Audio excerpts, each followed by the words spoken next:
NCM learning centre. வணக்கம் friends. இன்னைக்கு டிஎன்பிசிலேருந்து combined technical service எக்ஸாமினேஷன்ஸ்க்கான நான் இன்டர்வியூ போஸ்ட்டுக்கான நோட்டிஃபிகேஷன்ஸ் வந்து ரிலீஸ் பண்ணியிருக்காங்க. அந்த நோட்டிஃபிகேஷனுடைய ஃபுல் டீடைல்ஸ் இந்த வீடியோவில் பேச போகிறோம். சரிங்களா? First important dates. இதில் பார்த்தீங்கன்னா நோட்டிஃபிகேஷன்ஸ் அனௌன்ஸ் பண்ணது இன்னைக்கு தான் அனௌன்ஸ் பண்ணியிருக்காங்க. அப்ளிகேஷன்ஸ் போர்ட்டல் எப்போ ஓப்பன் ஆகுது அப்படின்னா வர 27ஆம் தேதி 27/5/2025 ஓப்பன் ஆகுது. அப்ளை பண்றதுக்கு ஒரு மாசம் டைம் கொடுத்துருக்காங்க. ஸோ லாஸ்ட் டேட் பார்த்தீங்கன்னா 25/6/2025. ஸோ நீங்கள் 25/6/2025 அப்ளை பண்ணிடணும். அடுத்து எக்ஸாமினேஷன் டேட் பார்த்தீங்க அப்படின்னா 4/8/2025 10/8/2025 இந்த எக்ஸாம் டேட் வந்து இருக்கும், அது சொல்லுவாங்க. ஓகேங்களா? ஸோ இதை எதில் போய் அப்ளை பண்ணுறது அப்படின்னு பார்த்தீங்க அப்படின்னா tnbc.gov.in அந்த வெப்சைட்ஸில் அப்ளை பண்ணிக்கலாம்.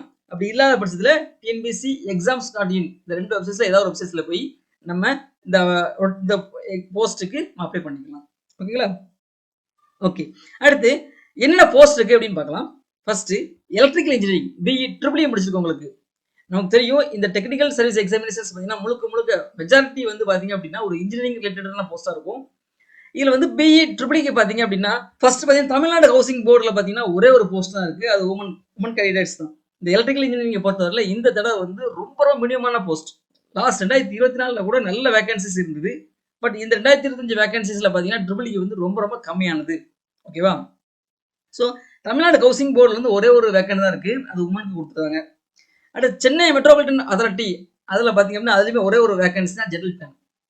அடுத்து ஜூனியர் எலக்ட்ரிக்கல் இன்ஸ்பெக்டர் ரொம்ப நல்ல போஸ்ட், 2 வேகன்சி தான் இருக்கு, ஒரு ஜெனரலுக்கு 1 பிசி முடியும் கொடுத்துருக்காங்க. அடுத்து தமிழ்நாடு மேக்னசைட் லிமிடெட் அப்படின்னு சொல்லி ஒரு போஸ்ட் இருக்கு. ஆனால் சி லைசன்ஸ் வந்து நம்ம இருக்கணும். சி லைசன்ஸ் வச்சிருந்தா இந்த போஸ்ட்டுக்கு நம்ம அப்ளை பண்ணிக்கலாம். ஒரே ஒரு போஸ்ட் தான் இருக்கு. அது இண்டஸ்ட்ரியல் சேஃப்டி அண்ட் ஹெல்த், இதுவுமே நல்ல போஸ்ட் தான். இதுக்கு பார்த்தீங்கன்னா ஒரே ஒரு போஸ்ட் வேகன்சி தான் இருக்கு, பிசி, பட் பிஎஸ்டியும் இருக்கணும்.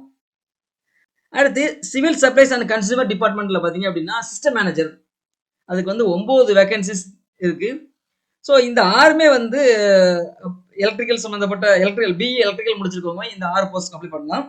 இதுல சீரியல் நம்பர் 1, 2, 3, 4 இந்த 4 டிபார்ட்மெண்ட்டுக்கு பார்த்தீங்க அப்படின்னா ஒரே எக்ஸாமினேஷன்ஸ். அது கோடு பார்த்தீங்கன்னா 400, இது ஃபியூர் ட்ரிபிள் சம்மந்தப்பட்டது. அடுத்து சீரியல் நம்பர் 5 பார்த்தீங்கன்னா இண்டஸ்ட்ரியல் சேஃப்டி அண்ட் ஹெல்த் பார்த்தீங்க அப்படின்னா இந்த போஸ்ட் வந்து common for triple and mechanical chemical engineering. So ஆகையால இவங்களுக்கு வந்து வேற சப்ஜெக்ட் சிலபஸ் வந்து வேற 515. அடுத்து இந்த department civil supplies and consumer product அந்த டிபார்ட்மெண்ட்டுடைய சிஸ்டம் மேனேஜ்மெண்ட் போஸ்ட்டுக்கு பார்த்தீங்க அப்படின்னா நீங்கள் சூஸ் பண்ணக்கூடிய கோட் வந்து 554 கோட் சூஸ் பண்ணணும்.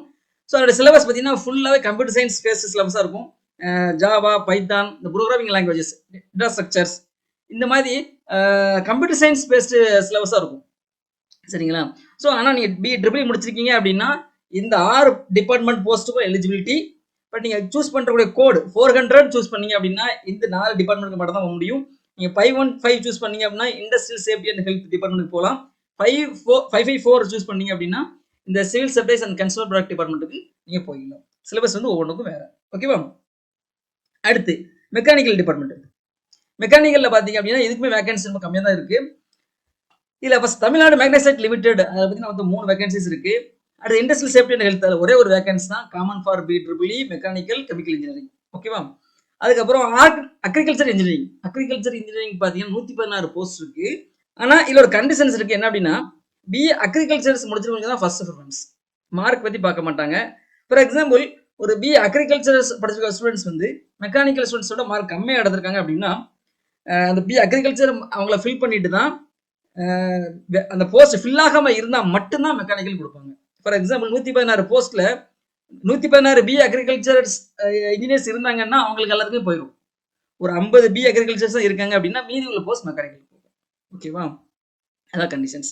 அடுத்து இதுல பாத்தீங்கன்னா இந்த ஃபர்ஸ்ட் சீரியல் நம்பர் 1 அந்த போஸ்ட் வந்து pure mechanical related, syllabus code வந்து 399. ஸோ இந்த கோட் நீங்க சூஸ் பண்ணீங்க அப்படின்னா இந்த போஸ்ட்டுக்கு மட்டும் தான் போக முடியும். அடுத்து அதுக்கு நமக்கு தெரியும் 515 இண்டஸ்ட்ரியல் சேஃப்டி அண்ட் ஹெல்த். இதுல பாத்தீங்கன்னா ட்ரிபிள்யூ சப்ஜெக்ட்ஸ்ல சிலபஸ் இருக்கும், மெக்கானிக்கல் இருக்கும், கெமிக்கல் இன்ஜினியரிங் இருக்கும், 3 சிலபஸும் இருக்கும். சிலபஸ் வந்து நம்மளுடைய நோட்டிஃபிகேஷன்ஸ்ல இருக்கு. உங்களுக்கு சிலபஸ் வேணும் அப்படின்னா இந்த வீடியோடைய நோட்டிஃபிகேஷன்ஸ் வந்து நான் பிடிஎஃப் கொடுக்குறேன், நீங்க அதை கொஞ்சம் கோத்ரூ பண்ணீங்கன்னா சிலபஸ் கிடைக்கும். சரிங்களா? ஸோ இந்த வீடியோவில் கவர் ஆகாத சில உங்களுக்கு டவுட் இருக்கு, இல்லை ஏதாவது பாயிண்ட்ஸ் உங்களுக்கு எக்ஸ்ட்ரா தேவைப்படுதுன்னா நீங்க நோட்டிஃபிகேஷன் ஓப்பன் பண்ணி பார்த்து தெரிஞ்சுக்கலாம். ஓகே, அடுத்து சீரியல் நம்பர் 3 பாத்தீங்க அப்படின்னா சிலபஸ் கோட் வந்து 562 பியூர் அக்ரியா இருக்கும் சிலபஸ் வந்து.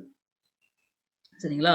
ஸோ இதான் மேட்டர். அடுத்து வந்து பிஇ சிவில் இன்ஜினியரிங் பார்த்தீங்கன்னா நல்ல வேகன்சிஸ். இந்த இந்த நோட்டிஃபிகேஷன்ஸ்ல பார்த்தீங்கன்னா பிஇ சிவில் இன்ஜினியரிங்க்கு வந்து நல்ல வேகன்சிஸ் கொடுத்துருக்காங்க, பார்த்துக்கோங்க. ஃபர்ஸ்ட்டு கிட்டத்தட்ட ஒரு 11 டிபார்ட்மெண்ட் இருக்கு. சரியா? பிஇ சிவில் முடிச்சிருக்கவங்க இந்த 11 டிபார்ட்மெண்ட் அப்ளை பண்ணிக்கலாம். இதில் சி நம்பர் 7 பார்த்தீங்கன்னா அந்த அக்ரிகல்ச்சர் இன்ஜினியரிங், இது ஃபுல் அக்ரி சிலபஸ். சரியா? நீங்க அப்ளை பண்ணிக்கலாம். பிஇ சிவில் உள்ளவங்க அப்ளை பண்ணிக்கலாம். பட் அதுல கண்டிஷன்ஸ் இருக்கு. அக்ரிகல்ச்சர் இன்ஜினியரிங் தான் ஃபர்ஸ்ட் ப்ரிஃபரன்ஸ் கொடுப்பாங்க. அது முடிஞ்ச பிறகு தான் சிவில் மெக்கானிக்கலுக்கு வரும். ஓகேவா? Okay.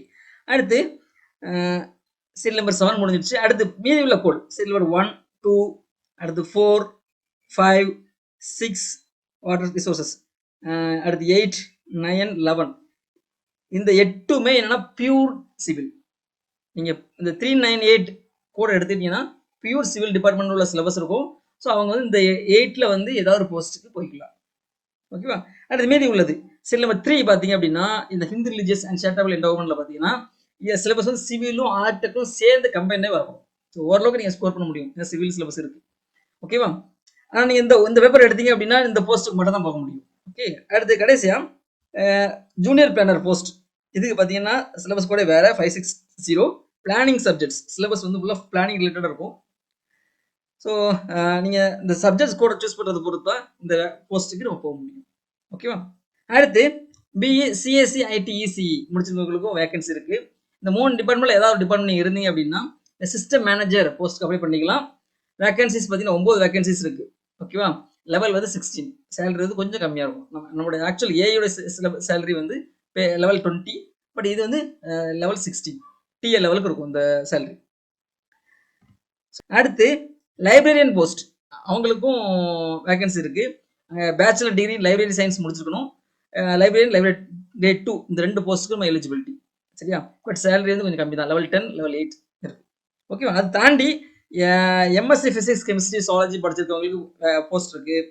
Statistics degree in statistics or mathematics படிச்சிருக்கவங்களுக்கு போஸ்ட் இருக்கு. சார்ட்டர்ட் அக்கௌண்ட் படிச்சிருக்கவங்களுக்கு போஸ்ட் இருக்கு. விமான போஸ்ட் இருக்கு. அந்த போஸ்ட் டீடைல்ஸ் வேணும்னா நோட்டிஃபிகேஷன்ஸ் நீங்கள் ரெஃபர் பண்ணி பார்த்துக்கோங்க. ஓகேவா? அடுத்து ஏஜ் லிமிட் சார் 1/7/2025 படி ரெண்டா பிரிக்கிறாங்க. ஜெனரல் கேட்டகரிக்கு ஒரு விதமான age limit, other than general கேட்டகரிக்கு வந்து ஒரு விதமான ஏஜ் லிமிட். ஃபர்ஸ்ட் வந்து அதர் தன் ஜெனரல் கேட்டகரி, அதாவது SC ST SCA MBC BC இந்த கேட்டகரியில் உள்ளவங்களுக்குலாம் ஒரு ஏஜ் லிமிட் வச்சிருக்காங்க. இதில் பார்த்தீங்கன்னா இதில் மென்ஷன் பண்ணக்கூடிய போஸ்ட்டுக்கு மட்டும் தான் ஏஜ் லிமிட் இருக்கு. ஸோ இந்த ஃபர்ஸ்ட் 4 போஸ்ட்டுக்கு வந்து 34, பிசி எம்பிசிங்களுக்கு வந்து 34, எஸ்சி எஸ்டிக்கு வந்து 37. ஓகேவா? அடுத்து கீழே உள்ள 3 போஸ்ட்டுக்கு பார்த்தீங்கன்னா ஏஜ் லிமிட் 37 கொடுத்துருக்காங்க. இது எக்ஸர்வீஸ்மென்ட் கேட்டகரியா இருந்ததுன்னா 10 இயர்ஸ் ஏஜ் ரிலாக்ஸேஷன் கொடுக்குறாங்க. பார்த்தீங்கன்னா பிசி எம்பிசி இருந்து எக்ஸர்வீஸ்மென்ட் இருந்தீங்கன்னா உங்களுக்கு 44 வயசு வரை. சரி, எஸ்சி எஸ்டி கேட்டகரியா இருந்ததுன்னா உங்களுக்கு 47 அந்த மாதிரி age relaxation 10 years age relaxation கொடுக்குறாங்க. அதர் தான் வேற போஸ்ட் இந்த கம்யூனிட்டி பீப்புளுக்கு அதர் போஸ்ட்டுக்கு வந்து ஆல் அதர் போஸ்ட்டுக்கு வந்து நோ ஏஜ் லிமிட்டே கிடையாது. இந்த குறிப்பிட்ட மென்ஷன் பண்ணக்கூடிய போஸ்ட் மட்டும் ஏஜ் லிமிட்னு சொல்லியிருக்காங்க. மற்ற போஸ்ட்டுக்கு ஏஜ் லிமிட் கிடையாது. ஓகேவா? அடுத்து வந்து ஜெனரல் கேட்டகரிக்கு பார்த்தீங்க அப்படின்னா சிஸ்டம் மேனேஜர் அதுக்கு 35, எக்ஸிக்யூட்டிவ் ஆஃபீஸர் இதுக்கு 37. இந்த 2 போஸ்ட்டுக்கு மட்டும் தான் இந்த ஏஜ் லிமிட். மற்ற எல்லாத்துக்குமே 32 ஏஜ் லிமிட். சரியா? எங்கேயுமே ஏஜ் ரிலாக்ஷன்ஸ் இருக்கு. எக்ஸர்வீஸ்மென்ட் கேட்டகரிக்கு ஒரு 10 இயர்ஸ் கொடுக்குறாங்க. விடோவுக்கு வந்து அப் டு 50 வரை ஏஜ் வந்து அவருடைய 50 வரை இருந்ததுன்னா நீ அப்ளை பண்ணிக்கலாம். 50க்கு மேலே இருந்தால் விடோ வந்து அப்ளை பண்ண முடியாது. இதுதான் ஏஜ் லிமிட். ஓகே. அடுத்து செலெக்ஷன் ப்ராசஸ் பார்த்தீங்க அப்படின்னா ஏற்கனவே நார்மலாக உள்ள மாதிரி தான். பேப்பர் 1 பேப்பர் 2 2 பேப்பர் இருக்கு. பேப்பர் 1ல பார்த்தீங்க அப்படின்னா தமிழ் எலிஜிபிலிட்டி டெஸ்ட் ஒரு 100 மார்க் இருக்கும். ஜெனரல் ஸ்டடீஸ் ஒரு 75, ஆப்டிடியூட் ஒரு 25. மொத்தம் நமக்கு வந்து 200 மார்க் வந்து 3 ஹவர்ஸ். சரி. அடுத்து பேப்பர் 2 வந்து சப்ஜெக்ட் டெஸ்ட். இதுதான் நம்ம சூஸ் பண்றதை பொறுத்து தான் நமக்கு போஸ்ட். நீங்க இந்த 400 சூஸ் பண்ணீங்கன்னா பேசிக் ட்ரிபிள். அதே மாதிரி உங்களுடைய பேப்பர் அந்த ஒவ்வொருக்கும் ஒரு கோட் இருக்கு. அந்த கோட் கரெக்டாக நீங்க சூஸ் பண்ணீங்கன்னா அந்த போஸ்ட்டுக்கு மட்டும் நீங்க எலிஜிபிள் ஆவீங்க. அதை பார்த்து நீங்க சூஸ் பண்ணிக்கணும். சரியா? ஓகே. இதுக்குமே என்னன்னா 200 மார்க்ஸ் 3 மணி நேரம். பேப்பர் வேல்யூ எப்படி பண்ணுவாங்க அப்படின்னா பேப்பர் 1ல பார்ட் ஏ வந்து நீங்க மினிமம் மார்க் எடுத்தா போதும். அதை வந்து டோட்டல் மார்க்ல கவுண்ட் பண்ண மாட்டாங்க. ஸோ நீங்க மினிமம் மார்க் எடுத்தா மட்டும்தான் இந்த சப்ஜெக்ட் 2 பேப்பர் 2 வந்து என்ன பண்ணுவாங்க வேல்யூஷன்ஸ் பண்ணுவாங்க. அதுல நீங்க கம்மியா மார்க் எடுத்துருந்தீங்க, இந்த மினிமம் குவாலிஃபை மார்க் கூட நீங்க கம்மியா எடுத்துட்டீங்கன்னா இந்த பேப்பர் 2 வந்து எவாலுவேட் பண்ண மாட்டாங்க. ஸோ அப்போ எவாலுவேஷன்ஸ் எப்படி இருக்குன்னா பேப்பர் 1 பார்ட் பி, அதுக்கப்புறம் பார்ட் சிங்கிறது இந்த பேப்பர் 1 பார்ட் சி ஆப்டிடியூட். அடுத்து paper 2 general studies, aptitude, subject test. இந்த 3 தான் டோட்டல் வச்சு ரேங்க் போட்டு அந்த ரேங்க் பேஸ் பண்ணி சர்டிஃபிகேட் வெரிஃபிகேஷன்ஸ்க்கு கூப்பிடுவாங்க. சரிங்களா? இங்க இன்டர்வியூ கிடையாது. ஓகேவா? இன்ஜினியரிங் முடிச்சிருக்க எல்லாத்துக்குமே கொஞ்சம் கொஞ்சம் இதுல போஸ்ட் இருக்கு. நீங்க என்ன பண்ணுங்க, எல்லாருமே எலிஜிபிள் இருக்கக்கூடிய எல்லாருமே என்ன பண்ணுங்கன்னா இந்த எக்ஸாமினேஷன்ஸ் எழுதுங்க. ஏன்னா நீங்க எக்ஸாம் எழுதின பிறகு கூட போஸ்ட் புதுசா ஏதாவது போஸ்ட் உள்ள வரலாம். இல்ல இதனுடைய வேகன்சிஸ் வந்து கூட்டலாம். டிஎன்பிசி வந்து எப்பனாலுமே வந்து புது போஸ்ட்டை உள்ள கொண்டு வரலாம். அப்படி இல்லாத பட்சத்துல என்ன பண்ணிக்கலாம், போஸ்டுடைய வேகன்சிஸையும் கூட்டிக்கலாம். ஸோ அதனால நீங்க எழுதாம விட்டுறாதீங்க. கம்மியான போஸ்ட் இருக்கு அப்படின்னு சொல்லி எழுதாம விட வேண்டாம். இந்த எலெக்ஷன்ஸ் இருக்கு. எலெக்ஷன் முடிஞ்ச பிறகு எப்படிலாம் ஆட்சிகள் மாறலாம். ஆட்சிகள் மாறும்போது வேகன்சிஸ் மாறலாம். வேகன்சிஸ் மாறும். நீங்க அப்போ ஐயோ நம்ம அப்ளை பண்ணாம விட்டோமே, எக்ஸாம் எழுதாம விட்டோமேன்னு ஃபீல் பண்ணாதீங்க. சரிங்களா? ஸோ அதனால இந்த இன்ஜினியரிங் படிச்சக்கூடிய எல்லாருமே, இந்த போஸ்ட் எலிஜிபிள் இருக்கக்கூடிய எல்லாருமே என்ன பண்ணுங்க அப்படின்னா, முதல்ல அப்பியர் ஆகுங்க, ப்ராக்டிஸ் பண்ணுங்க, எக்ஸாம் நல்லாவே எழுதுங்க. ஐயோ மார்க் வேகன்சிஸ் ரொம்ப கம்மியா இருக்கு, ஸோ அதனால வந்து நம்ம ப்ராக்டிஸை வந்து நீ விட்டுற வேண்டாம். நல்லா எஃபோர்ட் போடுங்க, நல்லா ப்ராக்டிஸ் பண்ணுங்க, நல்லா எக்ஸாம் எழுதுங்க. ரிசல்ட் வரது அப்புறம் பார்த்துக்கலாம். சரிங்களா? நம்ம என்சிஎல் சென்டர் மூலமா இந்த டிஎன்பிசி கம்பைன் டெக்னிக்கல் சர்வீஸ் எக்ஸாமினேஷன்ஸ்க்கு ட்ரிபிள் டிபார்ட்மெண்ட்டுக்கு மட்டும் 150 நாள் ப்ரிப்பரேஷன்ஸ் வந்து கொடுத்துட்டு இருக்கோம். அதே 110 நாள் கிட்டத்தட்ட 110 நாள் முடிஞ்சிருச்சு. இன்னும் 40 டேஸ் தான் இருக்கு. இந்த ப்ரிப்பரேஷன்ஸை ஜாயின் பண்ணாதவங்க, ஆனால் உங்களுக்கு மெட்டீரியல்ஸ் தேவைப்படுது அப்படின்னு நினைக்கிறவங்க, இந்த டிஎன்பிசி பியூ ட்ரிபிள் சிலபஸ் ஸ்ட்ரிக்டா அதுக்கான மெட்டீரியல்ஸ் ஃபுல் டாபிக்ஸ் கவர் ஆகக்கூடிய மெட்டீரியல்ஸ் நம்மகிட்ட இருக்கு. ஸோ பார்த்தீங்கன்னா ஒரு சப்ஜெக்ட்ஸ்க்கு வந்து 50 ரூபா, மொத்தம் 10 சப்ஜெக்ட்ஸ். So 500 rupees. சரிங்களா? அது வேணும்னா நீங்கள் நம்மகிட்ட பர்ச்சேஸ் பண்ணிக்கலாம். அது போக வந்து test series, practice test series, நீங்கள் வந்து டெஸ்ட் பழகிடணும் அப்படின்னு நினைச்சீங்க அப்படின்னா டாபிக் வைஸ் டெஸ்ட் நம்ம என்ன பண்றோம் அப்படின்னா, இந்த 10 சப்ஜெக்ட்ஸ் வந்து 140 டாபிக்ஸா பிரிச்சிருக்கோம். ஸோ 140 டாபிக்ஸ், 140 டெஸ்ட் கிட்டத்தட்ட. அதுக்கப்புறம் சப்ஜெக்ட் வைஸ் டெஸ்ட், ஒரு ஃபுல் சப்ஜெக்ட்ஸ் அதுக்கு டெஸ்ட். மொத்தம் நம்ம வந்து 10 சிலபஸ் படி 10 சிலபஸ் இருக்கு, 10 சப்ஜெக்ட்ஸ் இருக்கு. நம்ம என்ன பண்றோம் அப்படின்னா, அதாவது 12 பிரிக்கணும். ஏன்னா சில அனலாக் அண்ட் டிஜிட்டல் கனெக்ஷன் வந்து அனலாக் கனெக்ஷன் தனியா, டிஜிட்டல் கனெக்ஷன் தனியா, அந்த மாதிரி மொத்தம் 12 சப்ஜெக்டா பிரிக்கணும் நம்ம. அப்படி பார்க்கும்போது அந்த 12 சப்ஜெக்ட்ஸ்க்கு வந்து ஒவ்வொரு subject 2 test. So 24 topic wise subject wise test, அதுக்கப்புறம் 140 டாபிக் வைஸ் டெஸ்ட். ஸோ அந்த மாதிரி இருக்கு. நீங்க அதுக்கு உங்களுக்கு அந்த டெஸ்ட் சீரிஸ் உங்களுக்கு வேணும்னா அதுக்கு நீங்க 400 ரூபா பே பண்ணி நீங்க வாங்கிக்கலாம். அதுக்கான சொல்யூஷன்ஸ், அந்த எல்லா சப்ஜெக்ட்ஸ்க்கும் எல்லா டெஸ்ட்டுக்கான சொல்யூஷன்ஸ் வந்து உங்களுக்கு கிடைக்கும். நீங்க டெஸ்ட் எழுதி பார்த்துட்டு அந்த சொல்யூஷன்ஸ் நீங்க செக் பண்ணி பார்த்துக்கலாம். சரிங்களா? இதுக்கு எப்படி பேமெண்ட் பண்றது அப்படின்னா, நம்மளோட வெப்சைட்ஸ் www.ncmlearningcenter.org. அந்த வெப்சைட் லிங்க் வந்து இந்த வீடியோடைய டிஸ்கிரிப்ஷன் பாக்ஸ்ல நான் கொடுத்துருக்கேன். நீங்க அதில் போய் நீங்க பேமெண்ட் பண்ணிக்கலாம். பேமெண்ட் பண்ணிட்டு அந்த வெப்சைட்ஸ்ல கொடுத்துருக்கூடிய வாட்ஸ்அப் நம்பருக்கு பேமெண்ட் டீடைல்ஸ் நீங்க சென்ட் பண்ணீங்கன்னா உங்களுக்கு வந்து பிடிஎஃப் மெட்டீரியல் சரி, டெஸ்ட் சீரிஸ்லாம் கிடைச்சிடும். டெஸ்ட் சீரிஸ் வந்து நீங்க விருப்பப்பட்ட டைம் உங்களுக்கு எப்போ தோணுதோ நீங்க அப்போ டெஸ்ட் எழுதி பழகிக்கலாம். அந்த சொல்யூஷன்ஸ் வந்து உங்களுக்கு எப்போ தோணுதோ அதை பார்த்துக்கலாம். சரிங்களா? உங்களுக்கு ஏதாவது டவுட் இருக்குன்னா வாட்ஸ்அப் குரூப்ல கூட டவுட் வந்து கிளியர் பண்ணிக்கலாம். ஓகேங்களா? Good, thank you. Thanks for watching. Click the subscribe button and click the bell icon for notification. Like, comment and share.